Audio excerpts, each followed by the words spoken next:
Assalamu alaikum wa rahmatullahi wa barakatuh. Again, welcome to another episode of Success Theories. Inshallah, today we're going to be going over something that's, well, seemingly pretty basic, but nowadays this seems like I'm talking about something super complicated. We're going to discuss genders. How fun is that? So, when I was in first grade, if you asked me what are genders, I would say there are two of them. There are guys and girls, aka boys, and girls. They have grown up versions called women and men, and they have younger versions called boys and girls, and that's it, like case closed. But some genius decided to open this whole thing up and try to mix them. It's like, guys, genders are not colors. If you mix yellow and blue, you're gonna get green. But if you mix girl and boy, you're not gonna get like I don't know whatever you think it was gonna get. Okay, so let's start this with Gender 101 by acknowledging something, and that is gender cannot be changed whether you like it or not. Okay, and guess what the biggest humiliating factor for people who don't believe in what I just said? When you are going for some like medical assessment, and they're asking you like, your DOB and your name, middle name, last name, all those things, they're gonna ask you, just as a formality, they're gonna ask you, what's your gender? And they're gonna ask, what's your biological sex? Okay, and so in the end, you're gonna have to admit your roots. Okay? So I feel like people are having trouble defining what a girl is and what a boy is, so I'm just gonna go ahead and define them for you. Let's get into it. Okay, so I'm gonna start by what are girls, okay, because I feel like that's even bigger now that feminism has come. Now we've like people have split this even further. Okay, so what are girls? I am a girl. Okay, girls are girls are people that humans that have been born with a female reproductive system and reproductive organs that belong to that are identified as female. Um, they have feminine qualities, such as a critical eye for beautifying things, and they have a physical and mental ability to add comfort to someone's life. For example, just our anatomy calls for comforting babies. For example, when you just give birth to a newborn, uh, and it's crying, you can nurse it, and then it'll feel comforted. Can a guy do that even if he wants to? No, he can't. Okay. Um, and when girls are younger, they tend to be more naive. They Girls have a particular liking for the opposite gender because naturally you're attracted to the opposite gender, so that would be males. Um, Another thing is that when a girl is looking for a mate, yani a husband, then she will look for their ability to carry on and sustain a family more. They're gonna look how good he is at survival. Okay?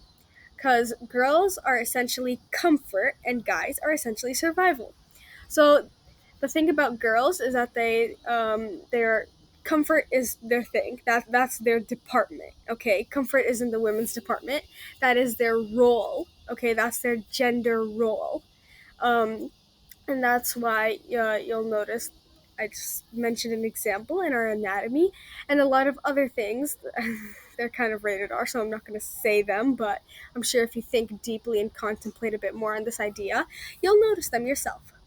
Okay, so um, girls are also more vulnerable than guys. Like, we don't have the physical ability to protect ourselves. That's why we're not very good at survival alone. Like, a girl would not be able to survive in a forest alone. A guy would probably fare better. Um, and yeah, so we are the source of comfort and we tend to be more peaceful. We are better at beautifying things and we are not that good at in the strength department physically or in the survival department when we're talking about us alone. That's all you need to know about girls. Okay, what are guys? guys, as in males.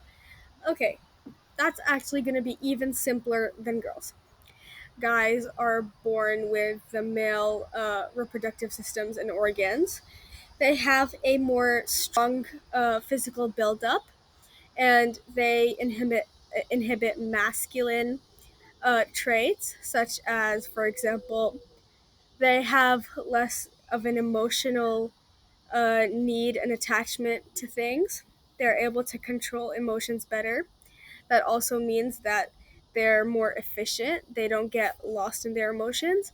They have a because they are so fit for survival, um, but not in the comfort department. Then that's why they have a natural liking for girls, because they are obviously comfort. When a guy is looking for a mate, yani a wife, then he will look more at her age and her ability to start a family, not sustain it. Remember, guys are for sustaining the family, girls are for starting it. Okay, that's why age matters, beauty matters, because if she's the comfort, she needs to be good for the kids and for the guy. Okay. Um, Males, of course, I mentioned already, they have a stronger physical build-up makeup because they are supposed to be protectors. They also have instincts to provide. Um, what else? Yeah, guys don't tend to be very emotional because back to the survival thing, and that's why women will find you'll find them crying more than men. Men have a tendency to not cry even when they feel like it, and that's what makes them masculine. Also, men have extreme responsibilities. For example, financial the financial the financial tab of the family is reliant on him. Um, and yeah, that's all you need to know about a guy. And yeah. So that's literally all you need to know about guys and girls. There's nothing else that should be in your brain about genders. And yeah. Okay, if you add anything else, you're just making your own life complicated and spending your brain juice on things that you shouldn't be worrying about. And if you're a girl, then the benefit you could have taken out of this video is work on that comfort department. Because guess what? Even if you try to go ahead and get a job or, start doing ab workouts, then you'll never ever be uh, a better protector or provider than a guy would be. And you're not even fulfilling your own role, aka the coolness of a guy's eyes or a baby. You're not even the caretaker and you're not the best provider ever. So just stick to your department and shine there. Okay, you can make somebody's life with that, or you could break somebody's life with that. And if you're a guy, then the benefit you could have taken from this is work on your instincts to provide, and that masculinity, inhibit it properly. Okay, don't just take some parts. Okay, there's nothing that looks good in a feminine guy. Yeah, that's all for today. That was your Genders 101. I hope you had benefit from it. If you did, don't forget to subscribe. I love when people subscribe. Anyways, have a nice day.